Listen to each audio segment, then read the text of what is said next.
trying to find ways to get more meaning out of our work. And we're thinking about what does it mean to age and do the work and the pride we take in craft. Hi, everyone. I'm Amy Devers, and this is Clever. Today, I'm talking to Dan Heath. You know him as the best-selling author or co-author with his brother Chip of 6 beloved business books, including Made to Stick, Switch, The Power of Moments, Upstream, and most recently, Reset, How to Change What's Not Working. His books have been translated into 35 languages and have sold over 4 million copies worldwide. He's also the host of the award-winning podcast, What It's Like to Be, where he explores the world of work one profession at a time, from a brain surgeon to a welder to a couples therapist to a city manager. And in doing so, he reveals a beautiful, high-definition portrait of humanity through stories that are genuinely fascinating and utterly enjoyable. As you'll hear, Dan has a penchant for turning his innate curiosity into projects that show you how to shift your mindset, craft stickier ideas, prevent problems before they happen, get yourself unstuck, or walk in someone else's shoes. And his gift for verbal illustration means he's an artist at distilling it all into vivid mental diagrams and digestible insights that leave you feeling both satisfied and enlightened. Here's Dan.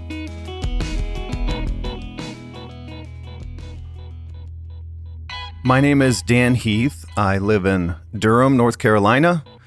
I am a writer and a podcast host, so I write how-to business-ish books that help people do different things differently, whether that's make better decisions or make ideas stick with their audiences. And the podcast is called What It's Like to Be, and it's a podcast that explores work and people who love their work. And in every episode, I talk to someone from a different profession, like a cattle rancher or a forensic accountant or a city manager, and just ask them what it's like to do what they do. And why do I do it? I love bringing the principles of psychology to bear for people in a useful way where they can do something different in their lives. And I love hearing that the principles or frameworks from the books kind of connect with people and let them be more effective. And the podcast is a little less how-to. Like, I'm not sure there's anything you would do differently in your life after listening to the Cattle Rancher episode or whatever. But I think it helps us to see other people in 3 dimensions in a useful way. I think it helps kind of expand our curiosity about other people in a way that might be useful in this very tribal world. I do think that a lot of what you do is about sort of helping transmit insights through to people in useful ways. I mean, your latest book, Reset, How to Change What's Not Working, it's all about systems design and getting unstuck. You know, you guide people through how to find leverage points and strategically restack their resources in order to get those leverage points to budge.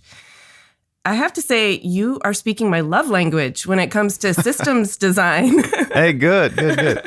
Well, I mean, I know you say it's a business book, but honestly, it's transferable to every area of life. And you make this point yourself by surfacing examples from all over, like from hospital receiving rooms to couples therapy to your own parenting methods. Can you walk me through some of the examples from the book that illustrate the ideas you're talking about? Yeah, well, I'll actually take you back to the original example that got me on this trail, which was a trip to Chick-fil-A, of all things. I never thought I would come home from Chick-fil-A with a book idea, but I was there during the pandemic era when all drive-through lines were just heinously long. And this one in particular was just probably the worst line I'd ever seen. I mean, 50 cars minimum. And so I just felt my soul shrinking inside me because I hate long lines and I hate waiting. But this line flipped my emotions in about 30 seconds because it just kind of crept along.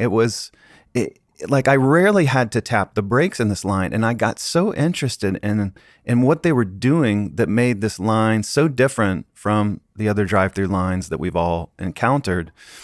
I later found out, because I was determined to sort of unpack this mystery of what made them so effective, I talked to the owner-operator, a guy named Tony Fernandez, and learned that they could process over 400 cars in an hour, which is about a car every 9 seconds. Holy And jeez. it was just fascinating to treat this like a kind of performance. And what I learned from Tony was that he is very attentive to the bottlenecks in the process. So he's thinking about, okay, we have all these different things that we have to do in order to ultimately give people the nuggets and fries that they want. First, we have to take their order, and then we have to take their payment, and then we have to cook the food. And then we have to do what they call meal assembly, which is where you box and bag up the food, and then you deliver it to the person. And these are all kind of discrete steps that are performed by different people, partially or entirely in parallel. Mm-hmm. And so he was almost scientific about it, going around with a stopwatch and figuring out, okay, it takes us this long to do this. What if we put more people here because that's what's holding us back? And that was how, like, over time, he kind of steadily accelerated the process. To circle around to your question, when I first started chasing this book idea, I thought the book was going to be about how do you make things run better? And so I had Chick-fil-A as this kind of, almost a platonic ideal of making things run better. Because there's a million drive-thrus in the world, right? But nobody does them as well as Chick-fil-A. Why? Like, what's their secret sauce? Mm-hmm. And so I probably spent 6 months doing that, chasing that in a variety of different forms. And then later I realized that what I was really interested in was not... who wants to read a book about the student who raises their GPA from like a 3.9 to a 4.0? You know what I mean? Or like Michael Phelps shaving a millionth of a second off of his time. I was more interested in, what if you're somebody like Arby's that is looking at Chick-fil-A with sad, envious eyes, and you're sort of like, I wish I could be better, when I grow up.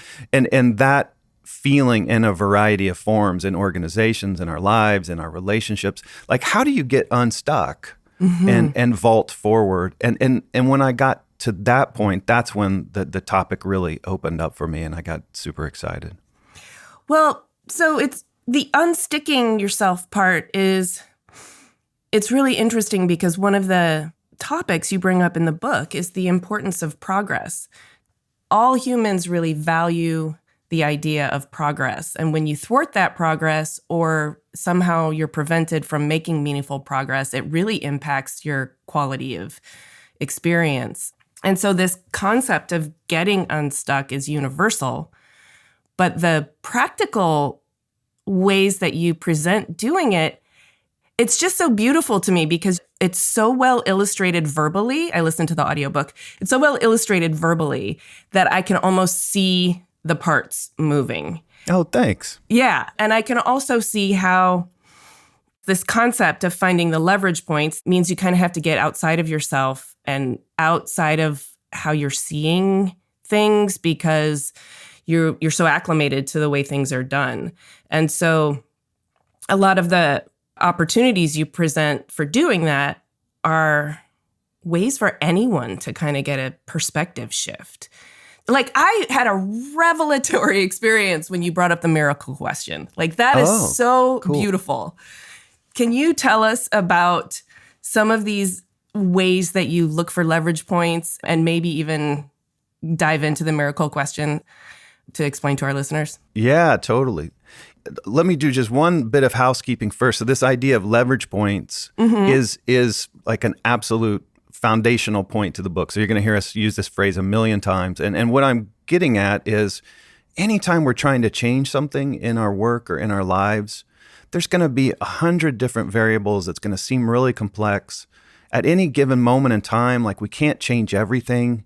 We probably can't change most things, but we can pick something. We can do something. And that puts a lot of premium on what something we pick. And what we're looking for are areas where a little bit of effort can go a long way. And that's the inspiration for leverage points. Those are the places where we're looking. And so fully half the book is about, okay, well, all of us would like to find places where a little bit goes a long way. How do you do that? And so half the book is about, like, where do you go looking for these leverage points?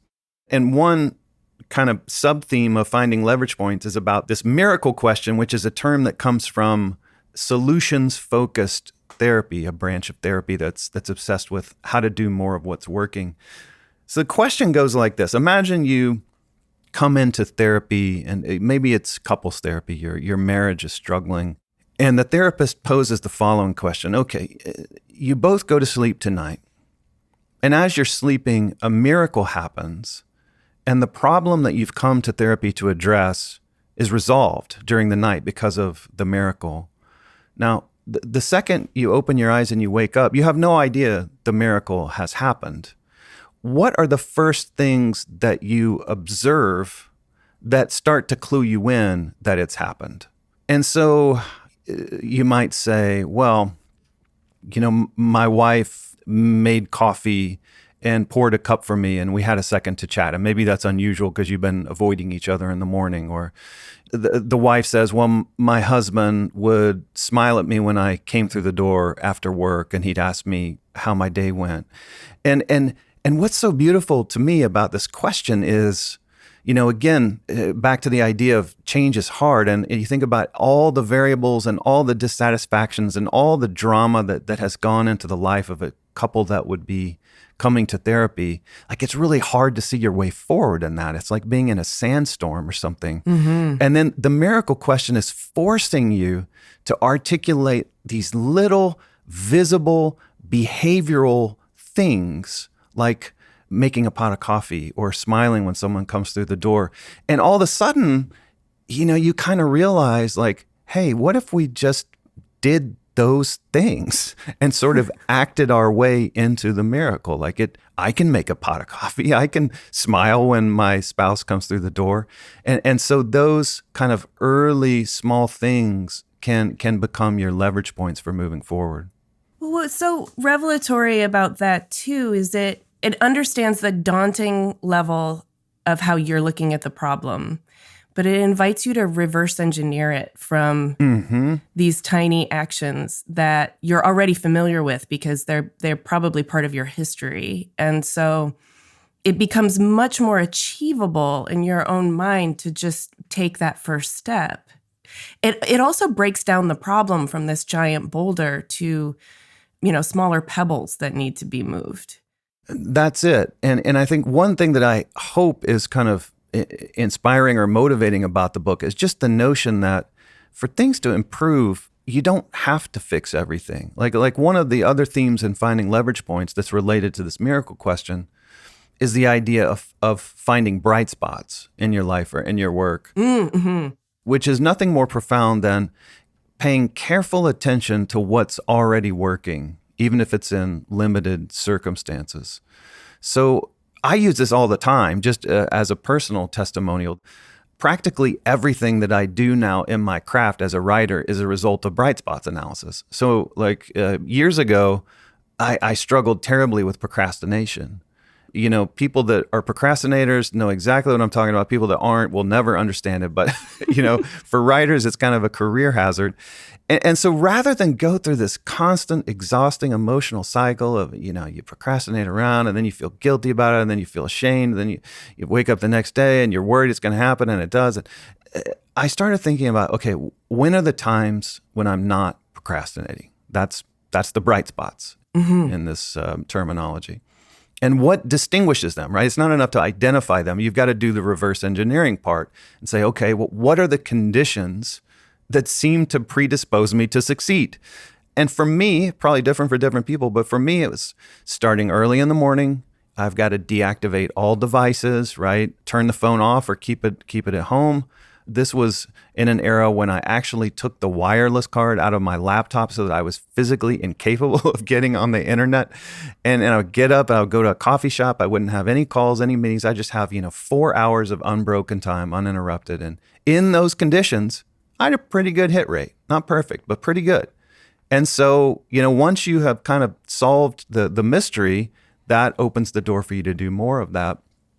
And that's a habit of mine that you can use again and again and again at work, with your relationships, with your exercise plans.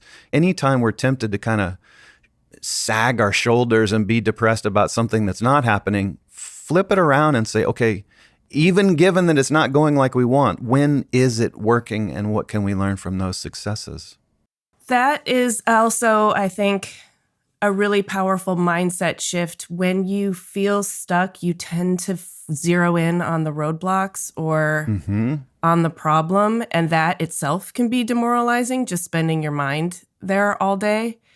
But focusing on the bright spots and what's working and amplifying that or magnifying that, I mean, mathematically, it makes perfect sense that you'd get a lot more progress doing more of what's working. But it also seems like then once you're on that path to progress, now you're getting that satisfaction from the making of the progress that's like compounding. That's right. That's right. Yeah, and I think psychologists have articulated really clearly that we have a bias for the negative. I mean, in study after study, it's like we remember criticisms more. If we keep a journal, we're going to write more about bad things that happen or conflicts or dramas. Negative judgments about other people stick longer, and on and on and on.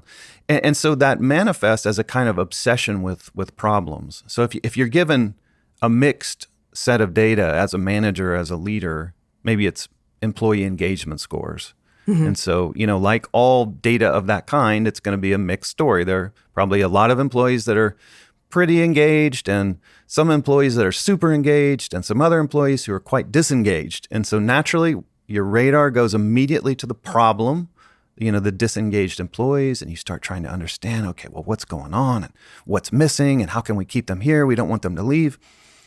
But the notion of bright spots is that we should be applying that same obsessiveness to understanding what is working rather than what's not. And it's my contention that if long-term what you really care about is making all the employees a little bit more engaged rather than just putting out a fire for the 12 people who are really disengaged, then you're going to find more seeds of improvement in the most positive end of the curve, those super engaged employees, than you are by putting out fires on the other end. And that's the entire conceit of bright spots, is that while problem solving and bright spot investigation are exactly symmetrical, right? Anytime you have mixed data or mixed outcomes, you can do both. Our instincts are going to make us lean 99% of the time toward the problem solving, but there's just as much to learn, and I would argue more, from doing the opposite. And I do think that one of the things that can thwart the creative process is getting in a downward spiral from focus on too much problem solving and too much sort of negativity and feeling like you are the damage that needs to be controlled. Right. As opposed to, let me just parse out my process a little bit and really lean into the stuff that's working. You talked about your own procrastination and giving yourself the conditions for success, understanding when you are most productive and setting yourself up for that. And even in a 4-hour start to the day, that also mirrors another topic in the book, which is starting with a burst. And this gets into the restacking of your resources, but giving yourself the conditions to actually make some momentum, to build some momentum and make that progress so that you can start to feel the satisfaction. Talk to me about starting with a burst, because sometimes it is counterintuitive because you do have to maybe make some efficiency trade-offs. So I think the notion of starting with a burst is to say, it's almost like if you've ever tried to push open a stuck window, you have to just strain and push to get it to move even a micron. And then once you kind of get past the seal and it starts to move, it's a lot easier to keep it in motion. And the analogy there is to any kind of organizational change, especially, where it can be quite hard to get anything at all in motion. And so as a response to that, what I'm suggesting in the book is if you can get some dense, kind of clustered time at the start of a change effort, in days or weeks or what have you, where what you're doing is you're trading asynchronous delays for synchronous collaboration. So like in a dream example, what you would do at the start of some major organizational change is you would all get in a room together and you would work in the same room for a week on whatever new thing you're doing. And that may seem like a lot of time, but I think it's actually the opposite, that I think, 40 hours in a week synchronously where you have that tight collaboration. And if I need your help, I just turn around and I say, hey, Amy, what do you think of this? It short circuits a million rounds of Slack in the organization and 118 email chains and meetings and study sessions. And it's just like you're doing stuff together. And I know there's a million people listening, well, I can't do that. It's work from home and we're remote and we're on Zoom. And I get that. And I think there are a lot of ways to degrade from that dream scenario of everybody in a room for a week. The trick being the absolute prime directive here is to trade asynchronous for synchronous in the start so that you kind of move past some of those delays and you get to liftoff velocity with the change. Liftoff velocity. That sounds dreamy. But by the way, I found that true with writing as well. There's just a certain momentum that I find, maybe other people are different, but like if I can write 20 out of 25 days, it's probably more productive than if I write 40 out of 200 days. It's actually fewer hours spent, but because of the natural momentum from kind of session to session, it actually amounts to more. And that's what this is about. It's not so much like more raw work. It's just, can you get that giant boulder rolling? Right. And then once it's in motion, it sort of picks up speed on its own. Because what happens is you start to develop a new habit with your cohort or with your colleagues, new shorthand. You start to anticipate each other in ways, and all of that incrementally accumulates into a new, smooth operation, a fluid kind of movement that feeds into the momentum. Yeah, and I think this has been in the background of our conversation as this is another big theme in the book, is just the centrality of progress as what keeps us motivated to change. And I cite in the book this wonderful research from Teresa Amabile and Stephen Kramer, where they followed a couple hundred employees, and they had them keep work journals of what they did and how they felt about their work. And so they, have thousands and thousands of these journal entries. And what they're interested in is, what are the biggest motivators of employees? Like what keeps people engaged in their work and passionate about it? And they found that the number one motivator was the feeling of progress on meaningful work. Mm-hmm. And it was striking to me when I came across this, because I don't think that's on the radar of most managers. And in fact, they proved that in the book that they wrote called The Progress Principle. They went to managers and then they had them rank some of the greatest hits of employee motivation, like things like recognition and financial incentives and challenge and other things that are, there's no question those things are motivating. The question is, how did they rank them? They put progress dead last. So it's like this thing that is actually the number one hook that keeps people on the road, the feeling that you're getting somewhere, is not really part of their day-to-day MO.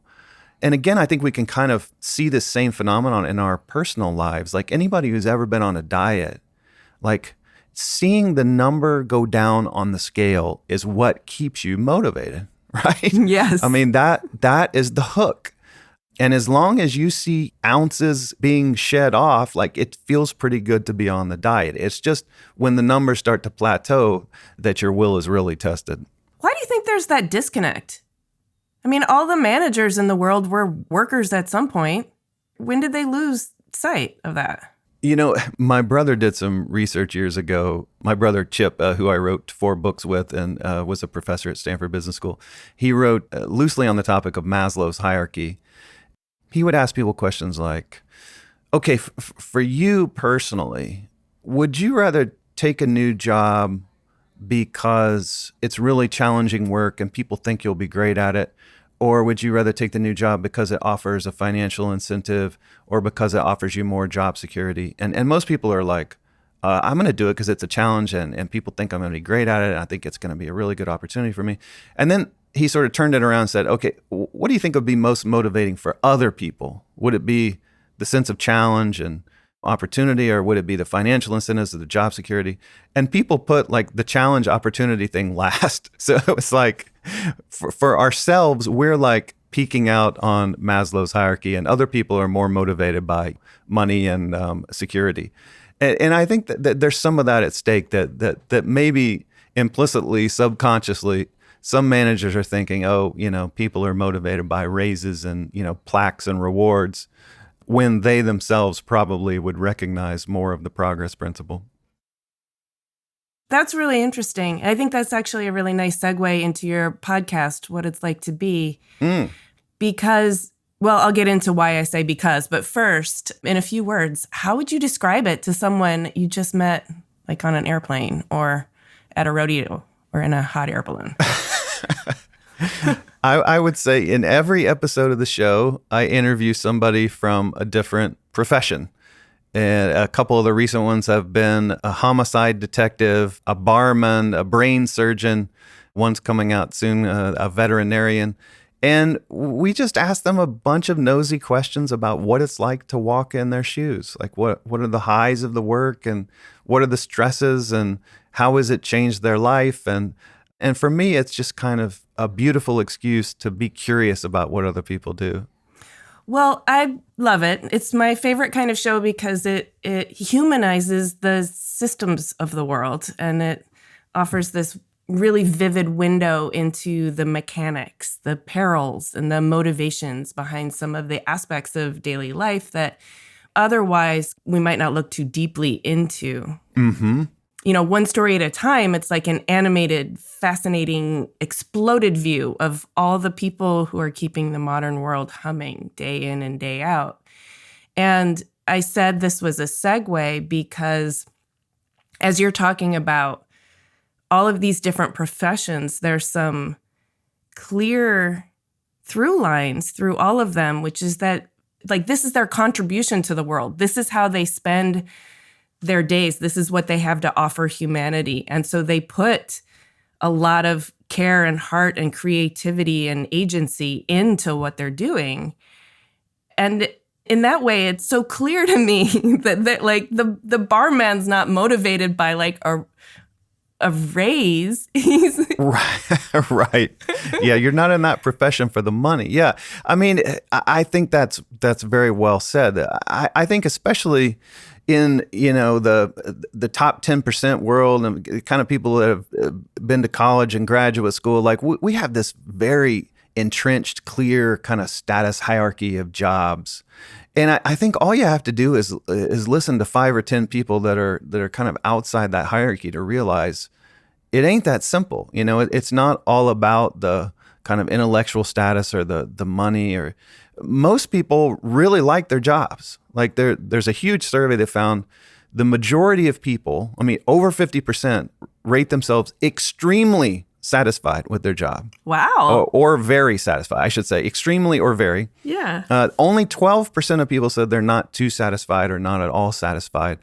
And if you listen to the way people talk about their work, I mean, one funny thing that struck me was I've had multiple people just unsolicited tell me in interviews that they have the best job in the world. And the people that told me that included a tennis coach, a welder, a professional Santa Claus, and an ocean lifeguard.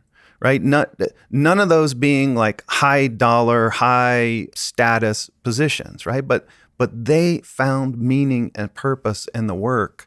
And so for me, it's just been like this opportunity to kind of peek through the window and see what is it about people that predisposes them to like certain jobs and what is it that the jobs bring out of people in turn? I've listened to a handful of them now, and they're all, whether I think I'm going to be interested in it to start kind of doesn't matter because I'm always pulled in right away once I start hearing the sort of mechanics of their day-to-day and what matters to them and how they navigate these sometimes mundane moments. I think the barman, you know, gave this really great example of how he handles somebody who's needs to be cut off and sent home. Mm-hmm. And understanding the performance of that and the kind of diplomacy of that was just so nuanced and it primes the mind and it primes you to start looking at the world for more of these moments of beautiful craft that people are bringing to their everyday jobs. Amen. Yeah. And I mean, gosh, there have been just so many moments like that where I came to appreciate something I wouldn't have even realized existed. Like last fall, I talked to a Christmas tree farmer who had been working this farm for literally decades. And we're talking about thousands and thousands and thousands of trees that he hand sculpts every one. He shears them with this long, like 18-inch blade. Oh my gosh. I mean, think about the work and the obsessiveness. I mean, he sculpts them by hand, every single one that is sold. And the amazing thing was, I was asking him about injuries because it just seems intuitive that slinging a long, sharp blade around would inevitably result in some kind of injury. And he had like this freakish 50-year streak where he had gone without an injury. And I think he was just starting to get to the age where he wasn't quite as just relentlessly effective, and he'd had his first major wound. And one of the kind of subplots of the interview was he had just done his last planting, because it takes like 6 or 7 years for the trees to kind of fully grow into themselves. And he was worried that at this point the clock is ticking for him, and the ones he just planted, he'll be harvesting when he's in his mid-70s, and you just can't sling long blades your whole life. And so these... Gotta train the next generation.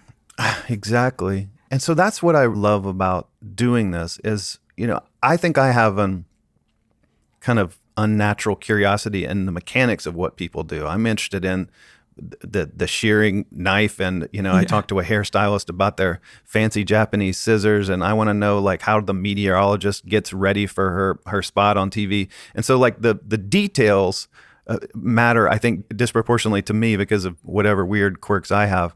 But it's like in every one of these, it just goes in some universal direction that I think brings other people in, like what it is that you really savor about your work, or the strain of feeling close to retirement. And in some ways that's great, and in some ways it's losing part of your identity, and these kind of universal themes that I think we can all relate to.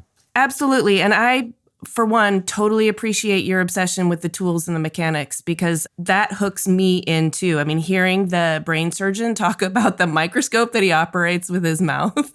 With his mouth. Yeah. I mean, God, that was crazy. I mean, this guy, his name is Dr. Q. He is just a dynamo. So he's using, in a given brain surgery, he's using both hands in ways you can probably imagine, using, tiny tools. Mm-hmm. But he's also using this like super powered microscope that he adjusts with his mouth. And then he's got both of his feet doing different things, I think, with the seat and the table, and, kind of being able to shift himself into position. And if I was asking him, like, I mean, think about just the sheer sensory absorption that would result from using all of those tools at once, and knowing that, like, if you make one tiny mistake, you could kill someone right in front of you. I mean, not an exaggeration, right? Right. You are operating on their brain. Yeah. Like, I was asking, like, does regular life just feel like a bummer, after that? It must just seem so dry and boring after that absorption. Those are the kinds of moments that I really live for on the show.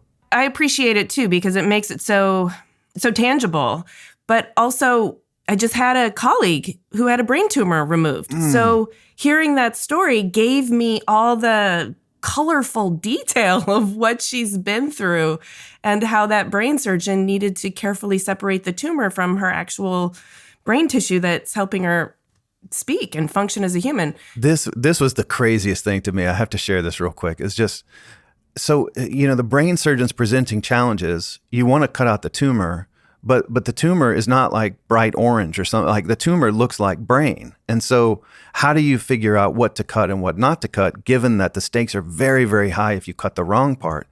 And it ends up being like this kind of absurdly manual process where they take like this little electrical probe and they kind of zap different parts of your brain. And then the question is, well, how do they know if they've zapped a part that you need? And the answer is, you're awake during the surgery. Yes. And they just start giving you like little questions, like they'll zap a part of your brain and then they'll see if you can like formulate a sentence, or, can you tell me what the cow says? What's 6 + 6? Can you count up from 1? And if you fail on your ability to do one of these kind of rudimentary tests, then they know, don't cut that. and the craziest thing to me was they actually designed different tests for different people. like Dr. Q was talking about this person that was a financial advisor, an accountant or something, and he had told Dr. Q, like, my mathematical and analytical abilities are precious to me. And so they had designed like these kind of custom math problems to be given during the exam to make sure like they didn't unwittingly undermine this guy's living. Man, I just found that fascinating.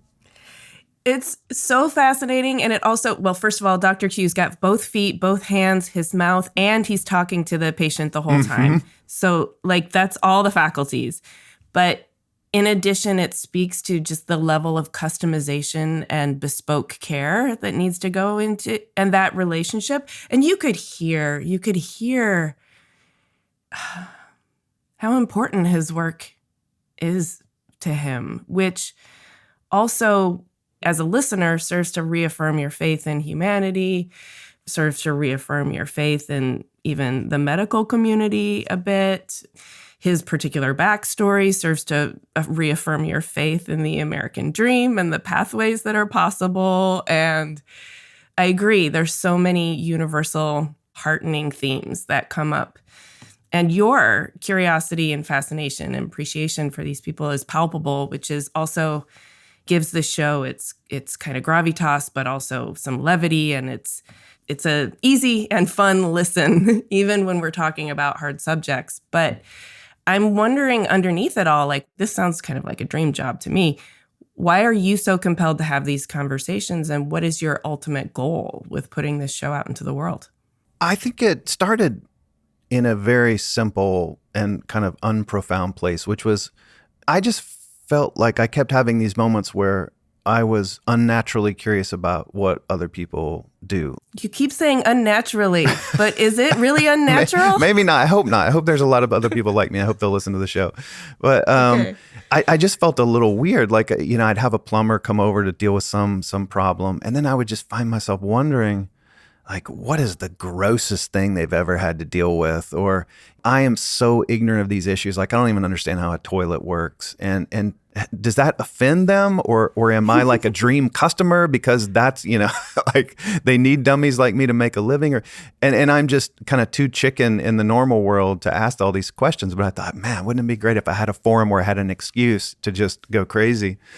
The other thing that I remember is, it was one Thanksgiving dinner, and I was sitting around the table with, all these relatives, and obviously I know a ton about everybody at the table, including their employer and what they do for a living. But I found that knowledge was so shallow. It's like I could say, I know you're a such and such, but if I had to formulate, well, what did they actually do in a given day? It was just like a blank slate, like a nothing. And I'm like, these are people that I know, like what kind of breakfast cereal they like and what teams they root for and their childhood traumas. And I couldn't even articulate like what they do in a day. It just seemed weird. And so that was the original hook for me. And then I think what I kind of grew into as I started working on it is I just realized what I appreciated was just the extra empathy it gave me for other people and finding a dimension to engage with people that's not tribal. Everything is so polarized now. And I think what you'll find is, there's a bunch of people I've interviewed that probably voted differently than me in the last presidential election. And it kind of doesn't matter because, there's something for us to talk about that's outside that's universal. And also just, like we've talked about, that these kind of emotional themes of even when what they're doing is so different than what I do, it's like we have these things in common that we're trying to find ways to get more meaning out of our work, and we're thinking about what does it mean to age and do the work, and the pride we take in craft and so forth. And so it just seems, for me at least, I can't speak for the listeners, but for me, it's kind of taken on more meaning as it's evolved. I can see that as a host of a podcast. I can see how it would take on more meaning for you. I can also see, as a listener of that show, how there's something really intimate about hearing a single person's personal story. But when you do that over and over again, and these stories are different, but yet you find the universal patterns in them, it does take on greater meaning.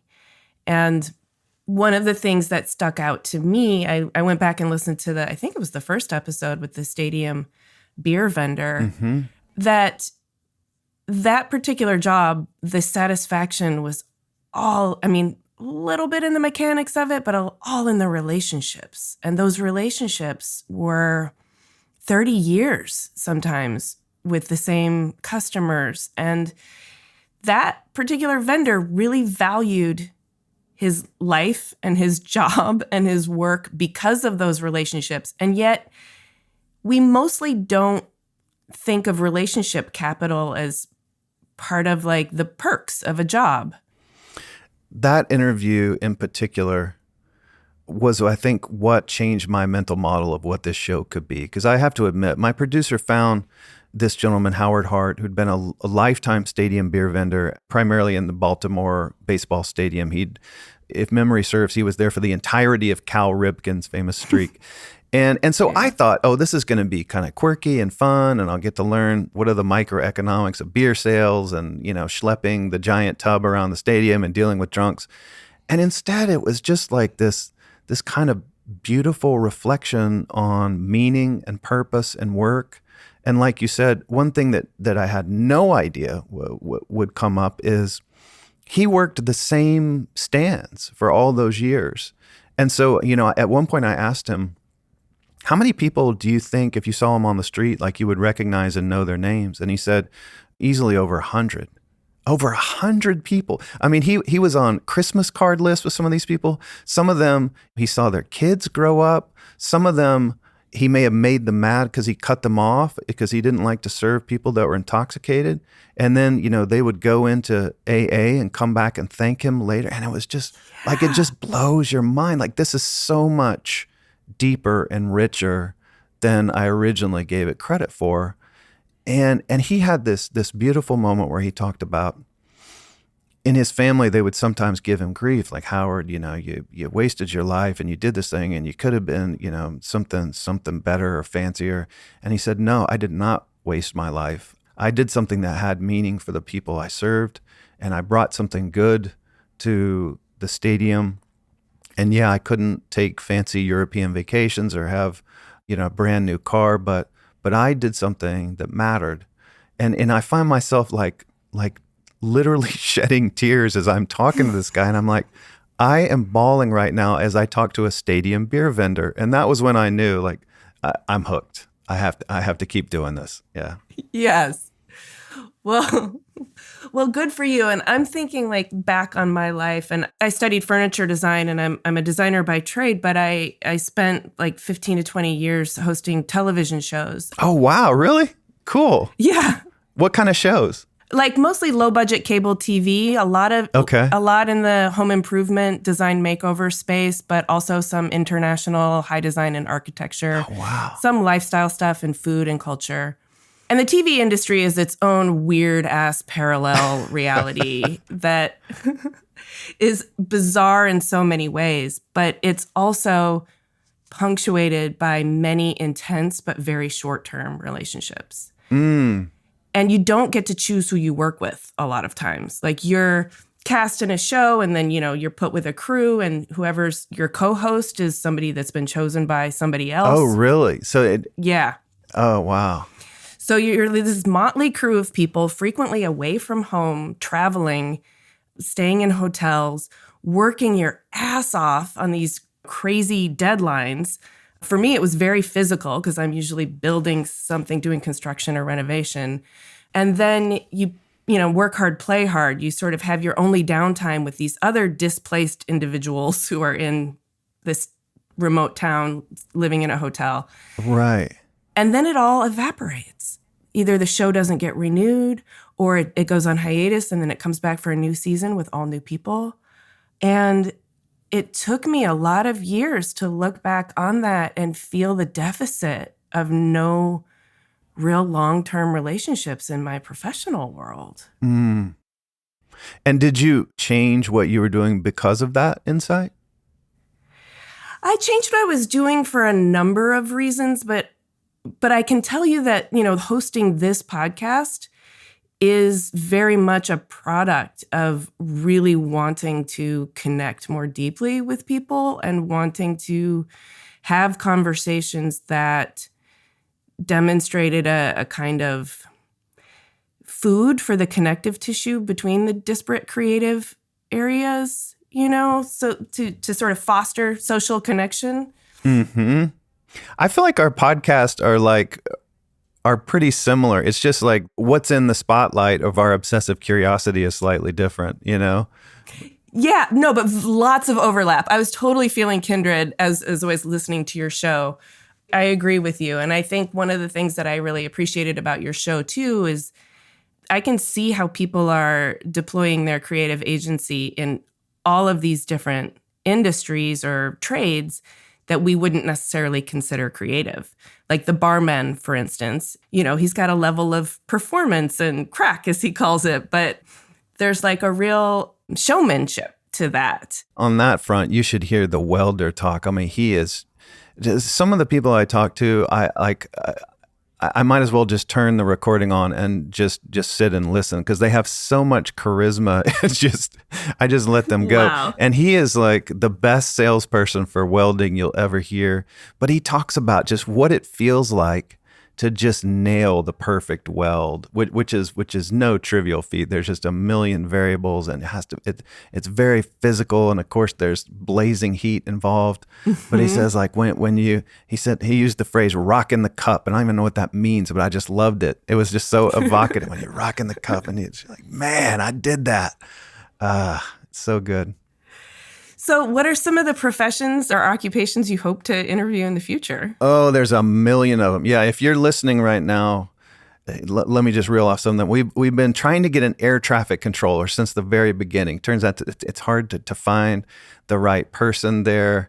I've had this kind of ridiculous juvenile idea for a series about under jobs, like just jobs that start with the word under, like undertaker, underwriter, undersea diver or undersea cable installer or something, underwear model, understudy on Broadway. So if you know any of those under professions, let me know.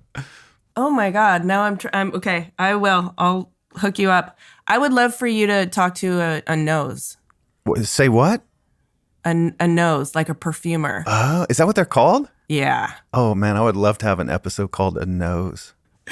So zeroing in on you a little bit, I mean, you describe yourself as an author and the host of a podcast, but those are your outputs. In terms of your process, you do a lot of research, you do a lot of synthesis, gleaning of insights, distillation, wordsmithery, designing of communications, books and podcasts in order to disseminate the message.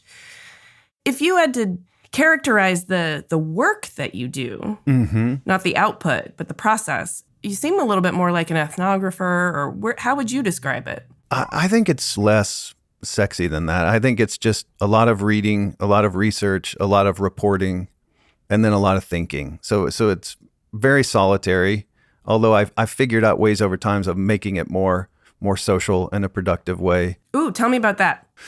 Well, as I speak to you from my solitary podcast studio.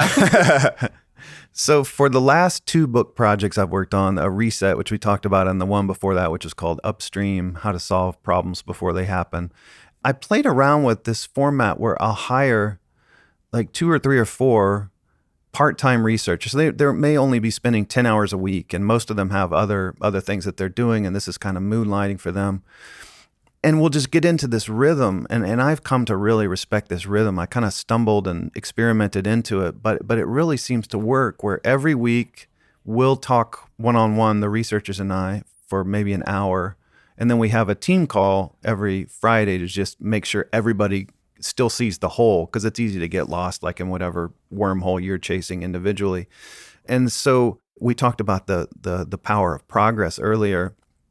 And I didn't know that's what I was doing when I was messing around with this. But now I clearly recognize like these weekly check-ins are really an engine of progress. And we get to see how stories unfold, and you chase down new leads, and many of them don't work out, but some of them do, and just enough do to kind of keep you hooked.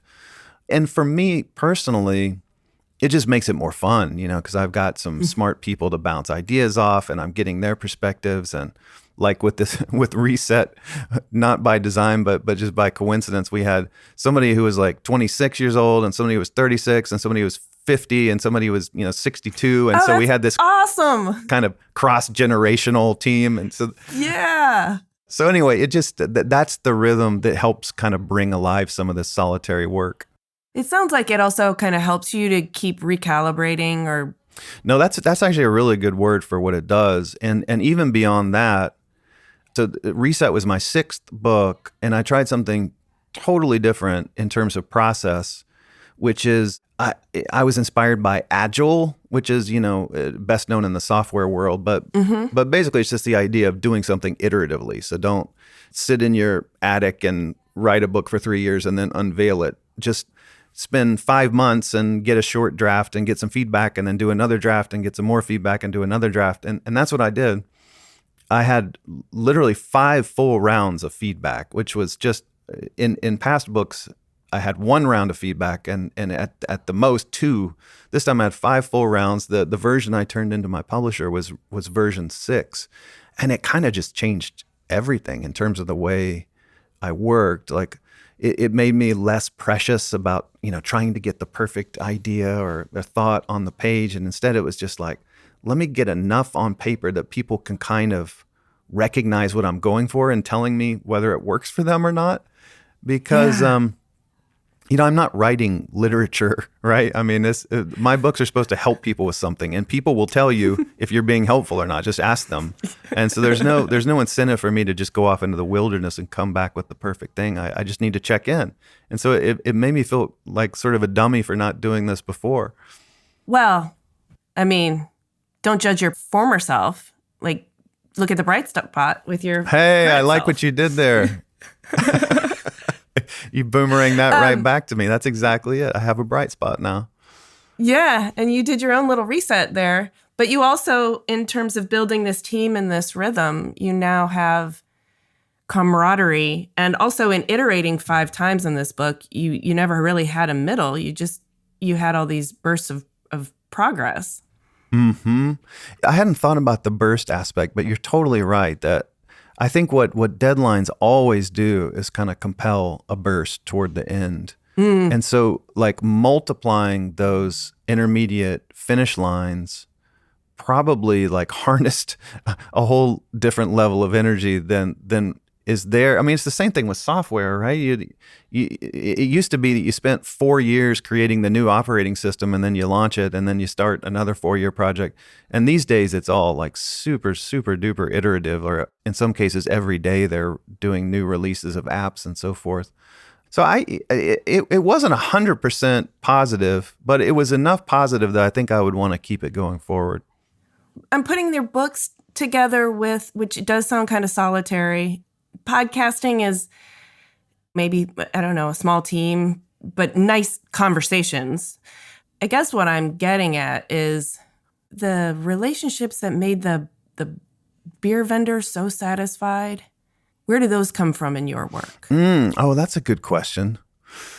Yeah, I mean, I think for me, certainly with my brother and I wrote 4 books together over 10 years. And so that was huge. And we both really enjoyed having something big and meaty to work on. And it gave us an excuse to talk a lot more than we would have otherwise. So that was a big one for me. And of course there are people that even if I'm not working with them every day, they're just critical collaborators, like my editor at my publisher, Ben Lannon, and my agent, and various partners, and some of these researchers have been with me, like Evan, who I was just talking to today, has been working with me since 2017. So I mean, there's a lot of years on the clock at this point. Yeah. When you look at your career as a whole, what is meaningful for you? I think, to me, I have always loved the tangibility of working on a book project. I'm not an influencer. I'm not someone who's posting on social media. Like, I'm kind of I like the long, slow burn. I like to just go into my cave for 2 or 3 or 4 or 5 years and come out with something that I'm proud of. And I like the tangibility of it. Like I'm looking at one of the books on a shelf right now, and I realize people are motivated about 100 different things. That's why I do my podcast. But for me, it feels good to like work on something hard for a long time, but not decades, and then have something tangible that I can look back on. Like that feels really satisfying to me. Well, and I can imagine having that body of work continue to do the work for you is also kind of satisfying. It's not just something that lives in static. It's something that people can continue to discover and benefit from. And so you're kind of... Yeah, I mean, I'm kind of amazed. Like I still, my first book with Chip was called Made to Stick. It was released in 2007, and I still hear from people all the time who just discovered it, and are reading it and want to share something that they did differently, and that really makes a huge difference. Is just hearing from people who have benefited in some way from the work. That does sound incredibly satisfying. One last question is a quick one. In a parallel universe, who is Dan Heath? What's your profession? It's funny, having the podcast gives me a glimpse of what other people do. And 90% of the time I think to myself, I would never want to do that, but I appreciate what you do. And then every now and then I'll find myself just a little bit envious. And I remember I had 2 envy moments in a row, which was the forensic accountant and the mystery novelist. Ooh. And I kind of envied both of the things that they did, to the point where I was like, could I have a mystery series built around a forensic accountant? So anyway, that's what I'm going to go with for my alternate reality. I love that. Okay, last question. What have you got for us to look forward to? What should we be looking out for on the horizon? Well, there are a lot of great episodes of the podcast to come. One of my soon-to-be favorites is the veterinarian episode, so keep an eye out for that. And then on the book front, I don't know. I'm in the sort of the wilderness part of the cycle where I'm trying to figure out what is the next topic, like what's something that's big enough and kind of interesting enough to keep me hooked for 3 or 4 years. And I've got a couple of irons on the fire, but nothing that's baked enough to really talk about yet. All right. Well, we'll stay tuned. Dan, this has been delightful. This has been such a pleasure. Thank you for sharing so much about your work and your mind and your thought processes with me. Hey, thanks so much. This has been so much fun. Hey, thanks so much for listening. For a transcript of this episode and more about Dan, including links to his books and podcast, head to our website, cleverpodcast.com. While you're there, sign up for our free Substack newsletter, which includes news, announcements, and a bonus Q&A from our guests. If you like Clever, there are a number of ways you can support us. Share Clever with your friends, leave us a 5-star rating or a kind review, support our sponsors, and hit the follow or subscribe button in your podcast app so that our new episodes will turn up in your feed. We love to hear from you on LinkedIn and Instagram. You can find us at Clever Podcast, and you can find me at Amy Devers. Clever is hosted and produced by me, Amy Devers, with editing by Mark Zarowinski, production assistance from Alana Nevins and Anushka Stefan, and music by L1011. Clever is a proud member of the Surround Podcast Network. Visit surroundpodcasts.com to discover more of the architecture and design industry's premier shows.